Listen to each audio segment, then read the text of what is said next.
3 years ago, 20th of August, Alexey Navalny was poisoned. It was a black day for anti-Russian opposition. It was a chemical weapon named Novichok, but he survived. And then he came back to Russia to motivate people to fight against Putin. This protest was initially named as Putin is a killer, and the history of that is when Biden was asked whether Putin is a killer, he said, yes, I think that Putin is a killer. It was long time ago, and now Putin is a nuclear terrorist. There are 52 dictatorship regimes currently around the world, and we must be stronger than them. All right, so my name is Andrei. I'm a technology professional from St. Petersburg, Russia, formerly. Now I moved to the United States. I live in California, and my company is moving out of Russia. I participated in virtually all Alexey Navalny meetings in St. Petersburg. In 2017, I was arrested and spent in jail a couple days. By then I thought that, well, that's terror. I did not know what would happen in a few years. The real terror is now. If you now go in Russia in the streets with a kind of blank sheet of paper saying nothing, you're in jail. It's terrible to what is happening to my country. Now, I would like to address the European Union and America. Don't talk to Putin. Don't trust Putin. Putin is a thief. Putin will trick you. Please, do support Ukraine. Arm Ukraine. Train Ukraine soldiers. Give Ukraine munition. Please, we cannot lose this war. By supporting Ukraine, you're not only supporting Ukraine people who suffer tremendously, you're fighting for the civilization against barbarians. You're fighting for democracy against dictatorship.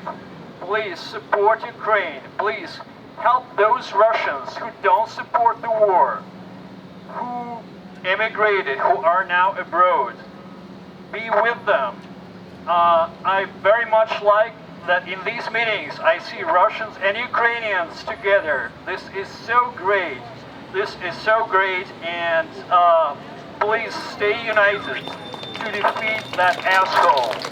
Thousands of political prisoners around the world, they are in jail because they were ones who dictators are afraid of. To help civil society, we should unite and help each other. There are catalogs of anti-dictatorship initiatives Russians make to protest against dictatorship regimes on adrl.it. I'm from Portugal, from Lisbon, and I think that Russians and Ukrainians are really brothers. I feel it here in the western part of Europe, because I think it makes any sense what is happening there. So my will is that people think looking to the Ukrainians and to Russians that they are brothers and they must live in peace. They do not need to do these terrible things that Putin is doing. So I think if someone is wrong in this way, it's Putin. No, not the Russians, not the Ukrainians. So long live Ukrainian, long live Russia, and please live in peace. We all live in peace with Russians and Ukrainians. Human rights activist Vladimir Osechkin showed an interview with a Ukrainian kickboxer who was captivated by Russian army, and this was something horrible. Russia continues practice of Gulag to make Ukrainians sign papers that they will spy, or they will tell that they are Nazis or something. But all these are made up on the tortures.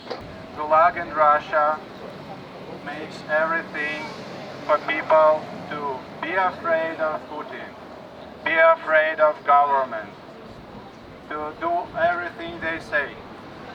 And they are also trying to apply that to Ukrainians. I want to say from my heart a few things what I think it means to be a Russian now.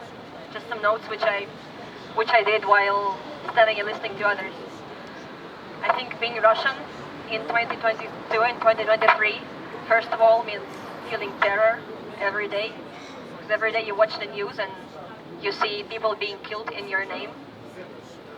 And you can't but feel it every time. And I think being Russian means feeling guilt, because every glass of wine which you have on the terrace in Portugal, every smile you share with your friends and family, every book you read, every movie you watch is happening against murders happening in your name, and you have to live with it. And not drinking wine or not watching a movie doesn't help. You being unhappy will not help anyone, but still being happy feels like a crime, and you have to live with it every day. And being Russian means a weird thing of feeling responsibility for the shit which you didn't do. Like, I didn't throw the bombs, I didn't vote for this, I didn't support this, and yet I realize consciously that it's me who has to take responsibility, because if I don't, nobody will. It's always like this. The people who do horrible crimes don't take responsibility. The people who are opposing the crimes have to do it. I still don't know how it should be done, but I realize it has to be us taking responsibility for the murders which we did not commit. And I think also being Russian means feeling humility, because we did not choose this period of history to live in. I think it's one of the most horrible moments to be a Russian, and there is not much we can do about it. We cannot choose time. We just have to live in this time which happened to us. And being Russian also means feeling desperate, because there is not much we can do right now to change it. And this is why we're doing things like coming to this protest. We know it won't change much. We know it won't help to change the regime. Yet doing nothing is not a solution. So we come here and we do whatever minor things we can. We donate to Ukraine. We help refugees. We help immigrants. We draw the posters. We come to this protest with not so many people because we feel helpless, but we can't give up. And also being Russian means feeling separated from the majority of your country, from the people with whom you grew up, with people whom you love, with people about whom you care, about people who share your same culture code. You feel like you're not one of them anymore. You feel like they're so different, so alienated, so they're reading the news which you don't believe, they are telling things which you never support. And yet these are your people, and you have to be one of them, and you don't know how to live with it, how to be separated sometimes from your members of your family. And also, being Russian, for me at least, means to fight hatred in yourself every day. Because sometimes you hate those Russians. You hate those people who support the war. You hate those people who believe in propaganda. You hate those people. And yet you can't hate them. Because if you hate them, nothing will ever change. So you have to fight this hatred within yourself. And you have to fight within yourself the power to actually understand what's happening in their heads. And to, in a way, be compassionate to these people who are completely messed up, and you can't hate them. And I think that being Russian now is like a job. It's like sometimes I think maybe if I could, make my Portuguese more fluent, and I would, watch Portuguese news, and I would be kind of compassionate about Portuguese politics, and I would become Portuguese, maybe I can stop being Russian. I mean, I don't know if it's possible, but sometimes it's so tempting. But if we stop being Russians, who will be? I think being Russian is actually a super responsible job, because if we don't take this responsibility, if we don't face the hatred of the world and of Ukrainians, if we don't feel that guilt, if we don't find ways to take our poor country to whatever next stage of history is prepared for it, then nobody will. Like, literally nobody will. We have to do it. We have to be Russians. It sucks. It totally sucks, but we have to. So, I don't know, I guess I just wanted to say for all of us to realize how difficult it is what you're facing, and It's not gonna get easier. And yet, and no matter how badly we cope with it, it's still very important that we do. That's it. I'm wearing Ukrainian flag because I support Ukraine. I understand that Ukraine is on the first edge fighting the dictatorship regime that we couldn't defeat in Russia. We were suffering from this regime for tens of years. And now this regime came out with a great war. Before that, he made many smaller wars, and all the time Putin wasn't punished for that. You should help Ukraine until the victory. Otherwise, Putin will build more arms, he will learn on his mistakes and come with even greater war. Slava Ukraini! Good afternoon, everybody. I'm here as a Portuguese citizen to expand on what you were saying. You were saying you all have to be Russians, but we all have to be Portuguese, the ones who are Portuguese, and Europeans and Americans, and we all have to be human. 3 years ago today, Putin tried to assassinate the leading opposition leader in Russia. And he did that because he's a mafia boss, and that's what mafia bosses do. And they do that. They try to exterminate opponents because they are afraid of those opponents, and they are afraid of the people those opponents inspire. So that's what Putin has been doing for decades now, and that's what Putin did almost a year and a half ago when he invaded Ukraine. So we all have to be Russians and Ukrainians and Americans and Europeans and Portuguese people fighting against that, because Martin Luther King said injustice anywhere is a threat to justice everywhere. And we have learned that freedom and justice are not divisible. You can't have them somewhere and not have them everywhere and feel that you're going to be safe with whatever freedom and democracy you happen to have in your own piece of the world. And there is a huge responsibility of European governments and the Portuguese government also to help fight against this dictator who is not only a criminal against his own people, but a threat to freedom and to justice everywhere, not just in Ukraine, but in all of Europe. And the truth is that European governments, including my own, have been for many years, too many years, amicable to Putin and to Russian oligarchy, and have been selling them golden visas and Portuguese nationality and all kinds of facilities to launder money. And most European governments have been complicit in this. So it's up to us citizens, to the people, to fight against this, to fight against dictatorship in Russia and everywhere, and to ensure that democracies really do fight for democracy, not only in our own countries, but everywhere. We are standing here beneath the monument to the restaurators of 1640. These were people who fought against what was then the largest empire at the time, the Spanish Empire, to restore Portuguese independence. The historical myth is that only 40 men were these conspirators, and 40 men were enough to start a revolution that ended the domain of this empire in Portugal. So don't doubt that a few people, just a few committed people, can actually make a huge change.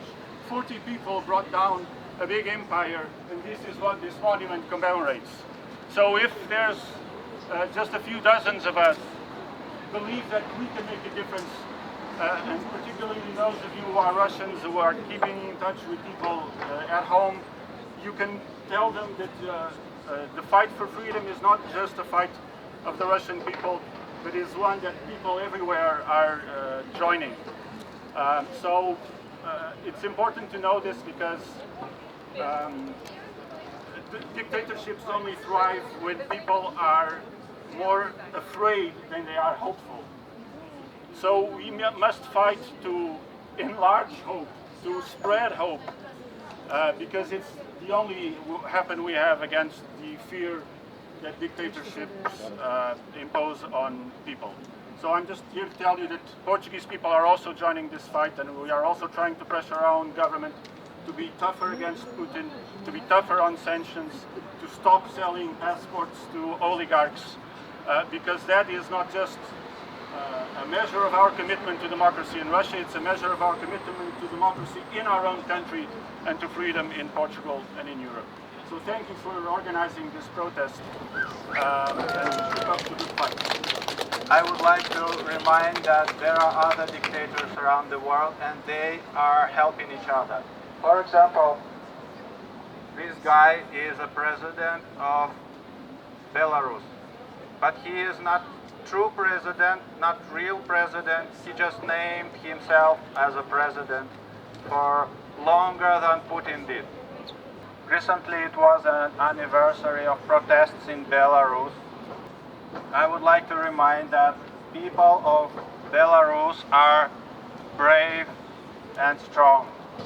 These dictators are who are making all of us suffer. And you are welcome to join our protests. You are welcome to join our evenings when we write letters to political prisoners. Живе Беларусь! Вечно живе! What you see in my hand is a flag of Iran. And I would like to invite you to protest that people from Iran are making as an first anniversary of starting women's protests in Iran. You will find information in our social networks. Please subscribe them. What was happening September 16 in Iran a year ago? A young woman was beaten to death for literally nothing. And lots of people in Iran started protesting. People in Iran were rich and wealth, and then religion became something more important than lives, more important than families of people. Hundreds of people in Iran are in jail. You can write a letter to political prisoners of Iran. And for people from Iran, we can pass these letters to the families of these political prisoners. Support for families of political prisoners is as important as support for political prisoners themselves, because these families are suffering a lot. It's very expensive to be a political prisoner. That's why it's important to write letters and to support political prisoners with donations. You need an advocacy, you need food, because in prisons, in dictatorship regimes, you won't be fed well. Hello, everybody. I'm Russian, and I'm an immigrant. I came to Portugal 1 year ago because of the war, because I totally disagree with the situation and all this horror that happens in my country.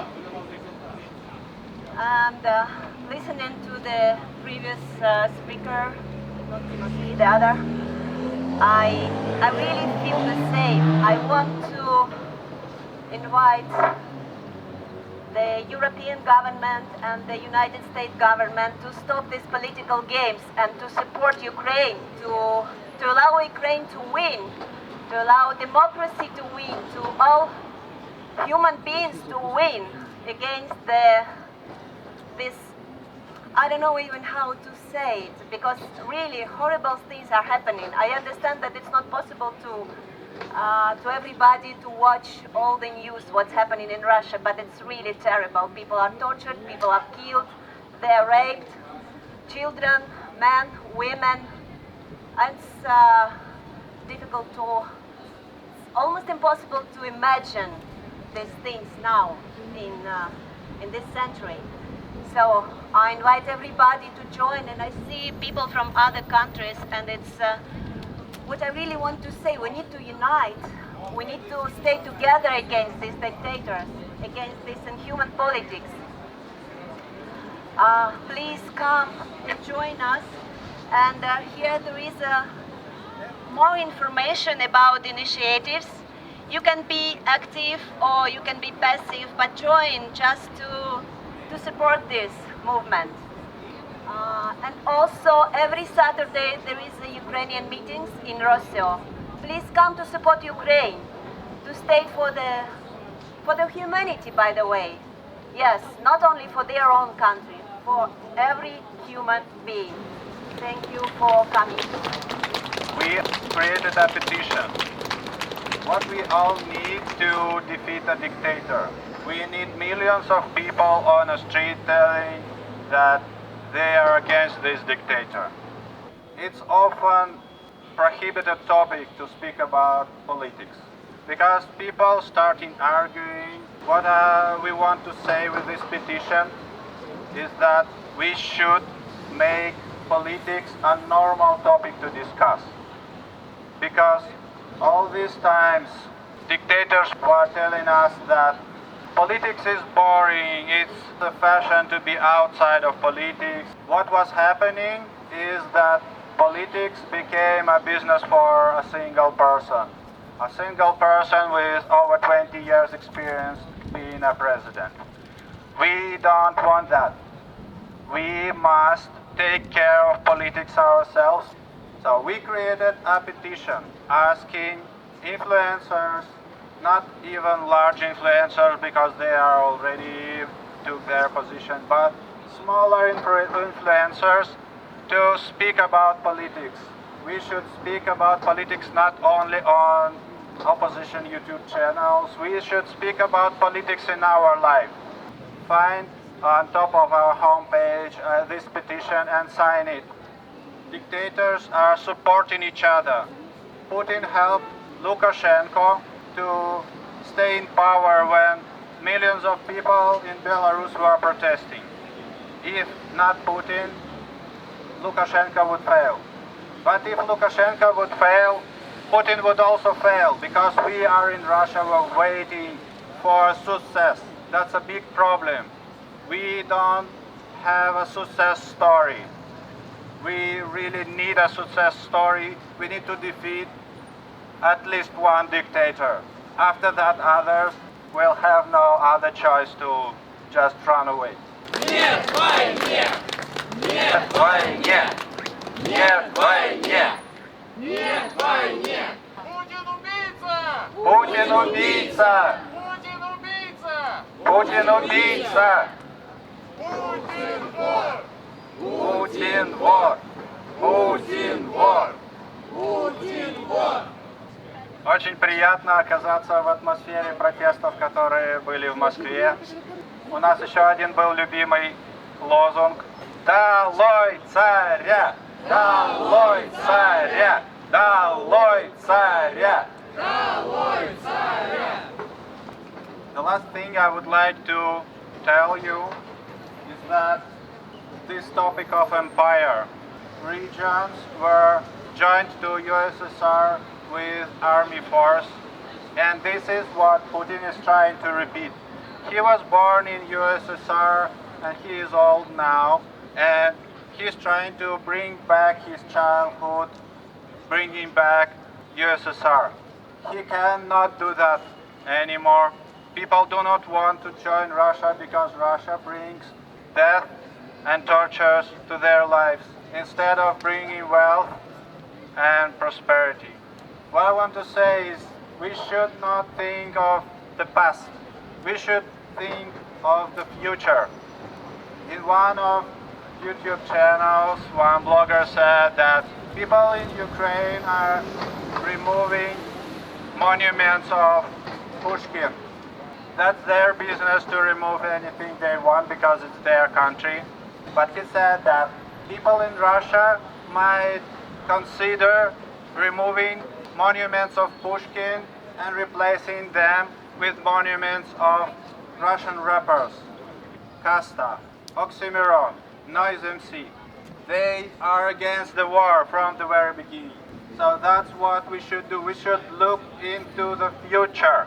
Please join us. Your support is what we can't stand without.